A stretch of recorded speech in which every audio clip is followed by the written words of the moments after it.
என் தங்கமே, உன்னை கண்ணீர் சிந்த வைத்தவர்கள் இன்று அந்த கண்ணீரின் உண்மையான எடையை புரிந்து கொள்ளத் தொடங்கியிருக்கிறார்கள். அவர்கள் ஒரு காலத்தில் வெறும் நியாயமில்லாத சிரிப்போடு உன்னை துன்பப்படுத்தினார்கள். நீ சொன்னது யாரும் கேட்கவில்லை, நீ உணர்ந்த வேதனை யாருக்கும் தெரியவில்லை. ஆனால் தாயான அம்மன் உன்னுடைய ஒவ்வொரு மூச்சையும் உன்னுடைய ஒவ்வொரு கண்ணீரையும் உணர்ந்து கொண்டிருந்தாள். நீ விழுந்த நாட்களில் நீ தனியா இல்லை தங்கமே, நீ உணராமல்தான் அவள் உன்னை காத்து கொண்டிருந்தாள். உன் கண்ணீரை அவள் எண்ணிக்கொண்டிருந்தாள். அந்த கண்ணீரின் சக்தியால் தான் இப்போது நீதியின் அலைகள் அவர்களுடைய வாழ்க்கையின் ஒவ்வொரு மூலையையும் தட்டி தட்டி சிதற வைக்கிறது. உன்னை அழ வைத்தவர்கள் அந்த நொடியில் இவர்களுக்கே தெரியாமல் தங்கள் வாழ்க்கையில் உள்ள வரப்பிரசாதங்களை கிழித்து எரிந்து கொண்டிருந்தார்கள். ஒரு நல்ல மனசை துன்பப்படுத்துவது என்னவென்று அவர்கள் நினைக்கவே இல்லை. ஒரு தூய உள்ளத்தை உடைப்பது எவ்வளவு பெரிய பாவம் என்பதை அவர்களுக்கு தெரியவில்லை. ஆனால் தங்கமே, அந்த அறியாமையோடு செய்த பாவத்தின் விளைவு இப்போது அவர்கள் மீது பனிப்புயலாக வந்து பேரழிவை ஏற்படுத்துகிறது. அவர்கள் உன்னை பாராட்ட வேண்டிய நேரத்தில் கேலி செய்தார்கள். நீ தாங்க முடியாமல் நடுங்கிய நேரத்தில் சிரித்தார்கள். நீ உதவி தேடிய நேரத்தில் முகம் திருப்பினார்கள். நீ எதற்கும் காரணம் இல்லாமலே அழுத நேரத்தில், எதற்கெல்லாம் நீ துன்பப்படுறேன்னு கேட்காமலே உன்னை பழித்தார்கள். அந்த அநியாயம், அந்த பரிதாபம், அந்த வேதனையே இன்று அவர்களுடைய வாழ்க்கையில் திரும்பி வருகிறது. ஏன் தெரியுமா தங்கமே? கண்ணீர் என்பது ஒரு தெய்வத்தின் முன் வைத்து கேட்கும் மௌனமான பிரார்த்தனை. அந்த பிரார்த்தனையை தவறாக மாற்றியவர்கள் எப்போதும் தண்டனை அனுபவிக்க வேண்டும். இப்போது அவர்களின் வாழ்க்கை எப்படி இருக்குது தெரியுமா? அவர்கள் எதையும் தொடுகிறார்கள், சரியாக நடக்கவில்லை. பேசினாலும் சண்டை, நடக்கினாலும் தடைகள், தூங்கினால் கனவுகள் கூட துரோகமாகி விட்டது. உள்ளுக்குள் ஒரு பயம். அவர்கள் தாமாகவே தங்களின் தவறை உணர்கிறார்கள். உன்னிடம் செய்த துன்பம், உன்னிடம் காட்டிய குளிர்ந்த மனசு, உன் உணர்ச்சியை இகழ்ந்த வார்த்தைகள் எல்லாம் அவர்கள் மனதில் நெருப்பு போல எரிகிறது. நீ அழுத நாள் அவர்கள் நகைச்சுவை போல எடுத்த நாள். அதே நாள் அவர்களுடைய வாழ்க்கை சிதறத் தொடங்கிய நாள் என்பதை இன்று தான் அவர்கள் புரிந்து கொண்டு இருக்கிறார்கள். உன்னை காயப்படுத்திய ஒவ்வொரு நொடியும் அவர்களுடைய விதியில் ஒரு கரும்புள்ளியாக பதிக்கப்பட்டுள்ளது. நீ அதற்காக எதுவும் செய்யவில்லை தங்கமே. ஆனால் அம்மன் செய்தாள். ஏனெனில் நீ தன்னுடைய குழந்தை. அம்மன் தண்டனை கொடுப்பதென்றால் அது கல் கொட்டுவது இல்லை, அது உடலை உடைப்பது இல்லை, அது மனதை தட்டுகிறது. அந்த தட்டுப்பாட்டை தாங்க முடியாமல் அவர்கள் உள்ளுக்குள் உரிந்து போகிறார்கள். நண்பர்கள் விட்டு விடுகிறார்கள், நெருக்கமானவர்கள் தூரம் ஆகிறார்கள். அவர்கள் முன்னால் இருந்த தன்னம்பிக்கை அனைத்தும் உடைந்து போயிருக்கிறது. ஏனெனில் அம்மன் ஒரே ஒரு விஷயத்தை அவர்களுக்கு உணர்த்த வேண்டியிருந்தது. நட்சத்திரக்குறி நட்சத்திரக்குறி ஒரு தூய மனிதரின் கண்ணீர் எப்போதுமே யாரையும் விடமாட்டாது. நட்சத்திரக்குறி நட்சத்திரக்குறி இப்போது அவர்களுடைய இரவு எப்படித்தான் இருக்கும் தெரியுமா? தலையை வைத்தாலே பாவம் நினைவுக்கு வருகிறது. உடலை ஒளிச்சாலிலும் நிழல் போல் பின்தொடரும் குற்ற உணர்வு. கண்களை மூடினால் உன் முகம். நீ அழுத அந்த நொடிகள். நீ மௌனமாய் தாங்கிய அந்த வேதனை. அதை மறக்க முடியாமல், நிம்மதி இல்லாமல் உறங்க முடியாமல் தவிக்கிறார்கள். இது எல்லாம் ஏன்? ஏனெனில் அவர்கள் உன் தூய கண்ணீரை அலட்சியம் செய்தார்கள். உனது வலியை முக்கியமில்லை என நினைத்தார்கள். அம்மன் காத்திருந்தாள். அவள் நேரம் வரும்போது மட்டும் செய்கிறாள்.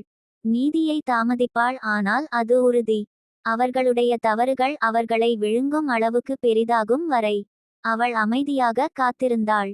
அந்த நேரம் வந்துவிட்டது தங்கமே. அவர்களுக்கு இப்போதுதான் உணரப்படுகிறது. நீ இல்லாதது என்ன? உன் நன்மை என்ன? உன் அன்பின் மதிப்பு என்ன? உன் நம்பிக்கையின் ஆழம் என்ன? நீ கொடுத்த ஒன்று அவர்கள் இழந்த பின் தான் அவர்களுக்கு புரிகிறது. அது தான் மனிதர்களின் பெரிய குற்றமும் அந்த குற்றத்தின் தண்டனையும் இப்போது அவர்கள் அனுபவிக்கிறார்கள். நீ இன்று இவ்வளவு வலிமையா இருக்கிறது காரணம் என்ன தெரியுமா தங்கமே?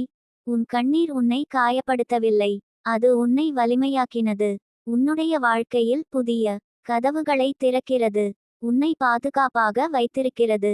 அம்மன் உன்னை உயர்த்தத் துவங்கியிருக்கிறாள். அந்த உயர்வு உன்னை வதைத்த அவர்களுக்கு நிழலாக கூட சேராது. ஏனெனில் அவர்கள் தேர்ந்தெடுத்த பாதை பொய்மையின் பாதை. நீயோ உண்மையின் பாதையில் நடந்தாய். அதனால் தண்டனை அவர்களுக்கு, ஆசியும் ஒளியும் உனக்கு. என் தங்கமே, உன்னை விட்டு சென்றவர் இன்று எங்கே நிற்கிறார்கள் தெரியுமா? அவர்கள் நடந்த பாதையை அம்மன் தாமே கணக்கு பார்க்கிறாள். நீயோ அந்த வேதனையை மனத்துக்கு உள்ளே அடைத்து கொண்டு வாழ்ந்தாய். ஆனால் அம்மன் அந்த வேதனையை ஒவ்வொரு நிமிஷமும் கவனித்து கொண்டிருந்தாள். உன் கண்ணீரின் ஒலி அவர்களுக்கே தெரியாமலே அவர்களின் வாழ்க்கையில் பிரதிபலிக்க ஆரம்பித்தது.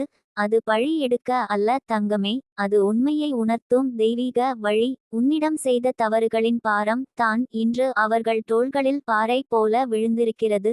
நீ சிந்திய ஒவ்வொரு கண்ணீரும் அவர்களை வந்து தொட்டிருக்கிறது. நீ மௌனமாக இருந்ததாலே அம்மன் உன் குரலாக நின்றிருக்கிறாள். ஒரு மலர் உதிர்ந்தால் இன்னொரு மலர் பூக்கும். ஆனால் மலரை நசுக்கினவன் அந்த வாசனையை மீண்டும் அனுபவிக்க முடியாது. அதுபோல தங்கமே, உன்னை விட்டு சென்றவர் இப்போது அம்மனிடம் பதில் சொல்லி நிற்கிறார்கள். அவர்களின் உள்ளத்தில் ஒரு கேள்வி, நான் என்ன செய்தேன்? அதற்கான பதிலை அவர்களே தாங்க முடியாமல் தவிக்கிறார்கள்.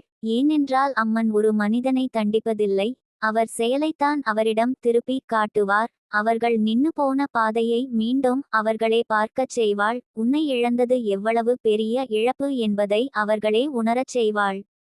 நீ கொடுத்த அன்பு ஒரு பொக்கிஷம், அதை மதிக்காதவன் தங்கமே, வாழ்க்கை அவனுக்கு உன் மதிப்பை பாடமாக கற்றுக் கொடுக்கும். உன்னை விட்டு சென்றவர் இன்று மனதில் ஒரு வெற்றிடத்துடன் வாழ்கிறார்கள். அந்த வெற்றிடம் எதாலும் நிரப்பப்படவில்லை. எத்தனை பேரை சுற்றி வைத்தாலும், எத்தனை மேகங்களைப் போல உறவுகள் வந்தாலும், உன் போன்ற உண்மையான ஆன்மாவை அவர்கள் எங்கும் காண முடியவில்லை. அந்த உணர்ச்சி தான் அம்மனின் பதில். இன்று அவர்கள் பிரார்த்தனை செய்கிறார்கள். ஆனால் அந்த பிரார்த்தனையின் ஓசை கூட அவர்களின் இதயத்தில் இருந்த தவறுகளின் சுமையை எளிதாக்கவில்லை. ஏனென்றால் அவர்கள் நீ கொடுத்த அன்பை துரோகம் செய்திருக்கிறார்கள். நீ கொடுத்த நம்பிக்கையை உடைத்திருக்கிறார்கள். அந்த பாவத்தை கணக்கை பார்த்து கொள்ள அம்மன் காத்திருக்கவில்லை. ஏற்கனவே அதற்கான விளைவுகள் அவர்களது வாழ்க்கையில் மெல்ல மெல்ல திறந்து காட்டப்படுகின்றன. அவர்கள் இன்று என்ன செய்கிறார்கள் தெரியுமா? உன்னுடைய நிழல் கூட அவர்களை விட்டு போக மறுக்கிறது. மனசு அவ்வப்போது நீ நடந்த இடத்திலே திரும்பிக் கொண்டே இருக்கிறது. நீ சொன்ன வார்த்தைகளின் எதிரொலி அவர்கள் இதயத்தில் ஓடிக்கொண்டிருக்கிறது. நான் எப்படி இருந்த மனசை காயப்படுத்தினேன் என்ற கேள்வி அவர்களை இரவு முழுவதும் விழித்திருக்கச் செய்கிறது. அவர்களை யாரும் தள்ளவில்லை தங்கமே, அவர்கள் தாங்களே தங்களை தள்ளப்பட்டவர்களாக உணர்கிறார்கள். அந்த உணர்ச்சியே தெய்வத்தின் நீதியின் ஓர் ஓசை. நீயோ இந்த எல்லாவற்றையும் பார்க்காமல், அறியாமல் அமைதியாக முன்னேறி கொண்டிருக்கிறாய். அம்மன் உன்னை உயர்த்தி கொண்டிருக்கிறாள். உன் முன்னேற்றம் அவர்களின் இதயத்தில் இன்னொரு துளியை போட்டு வலியை அதிகப்படுத்துகிறது. அவர்கள் உன்னை இழந்தது தங்களுடைய தவறுதான் என்பதை புரிந்து கொள்ள ஆரம்பித்துவிட்டார்கள். அவர்கள் இன்று வேண்டிக்கொள்வது என்ன தெரியுமா? நான் அவளிடம் செய்த தவறு எனக்கு திரும்பி வராமல் காப்பாற்றும் என்று. ஆனால் தங்கமே, விதி அவர் விதித்ததை யாராலும் தவிர்க்க முடியாது. நீ காயப்படும்போது அவர்களுக்கு கண் முன்னே தெரியாத துன்பம், இப்போது அவர்களே அதை அனுபவிக்கிறார்கள். நீ அடைந்த அமைதி அவர்களுக்கு கிடைக்கவில்லை. நீ சுவாசிக்கும் ஒவ்வொரு நிமிடமும் ஆசீர்வாதமாக இருக்கிறது. ஆனால் அவர்கள் சுவாசிக்கும் நிமிடமும் அவர்களது தவறுகளை நினைவுபடுத்தும் தண்டனையாக இருக்கிறது. உன்னை விட்டு சென்றவர் அம்மனிடம் பதில் சொல்லி வருகிறார்கள். இந்த பதில் சொல்லல் ஒரு கோபத்தால் அல்ல, அது உண்மையை உணர்த்தும் தெய்வீக நடப்பாகும். இப்போது அவர்கள் உணர்கிறார்கள், உன் அன்பு சாதாரணமானது இல்லை. உன் நம்பிக்கை விலைமதிப்பில்லாதது. உன் பாசம் யாராலும் மாற்ற முடியாதது. உன் இருப்பு ஒரு கடவுளின் பரிசு. நீ தவறில்லை தங்கமே, தவறு செய்தவர் தங்கள் கண்ணால் இன்று உண்மையை பார்க்கிறார்கள். அவர்கள் தவறால் நீ உடைந்தது போல தோன்றியிருக்கலாம், ஆனால் நீ உடையவில்லை, அவர்கள் தான் உடைந்திருக்கிறார்கள். உன் வாழ்க்கையை பிரகாசமாக மாற்ற அம்மன் உன்னை தன் கரங்களில் தூக்கி நிறுத்தியிருக்கிறார்.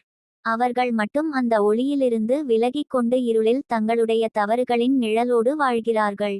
நீ முன்பு போல் இனிமையாக புன்னகை செய் தங்கமே. ஏனென்றால் அந்த புன்னகை உன் பலம். உன்னை விட்டு சென்றவர் இப்போது அந்த சிரிப்பை பார்ப்பதற்கே பயப்படுகிறார்கள். ஏனென்றால் அவர்கள் இழந்தது எவ்வளவு பெரிது என்பதை அந்த சிரிப்பே அவர்கள் மனதில் கத்திக் கொண்டு சொல்கிறது. இந்த வாழ்க்கை உனக்காக புதிய கதவை திறக்கிறது. அவர்கள் கதவின் முன்பு நிற்காமல் தங்கள் தவறுகளை பார்த்து கொண்டே இருக்கிறார்கள். அதே தான் அம்மனின் தெய்வீக நீதி.